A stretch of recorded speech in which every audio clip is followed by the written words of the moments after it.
நம்ம என்ன செய்தாலும் கர்த்தரை நினைத்து கொள்ளணும். ஆண்டவரே, நான் இன்றைக்கு என்னென்ன காரியம் செய்ய போறேன், எனக்கு உதவி செய்யுங்க.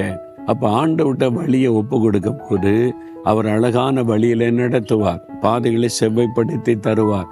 அது சுலபமா இருக்கும்.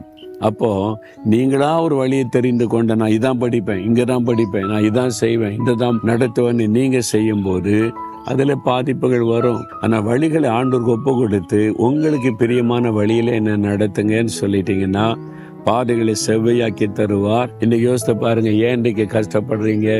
ஆண்டவருக்கு சித்தமான வழியில நடக்கிறீங்களா? அவருக்கு சித்தமானதை செய்றீங்களா? நீங்களா செலக்ட் பண்ணி உங்க வழியில போறீங்க, ஆண்டவர் கூட வரணும்னு ஆசீர்வதிக்கணும்னு நினைக்கிறீங்க.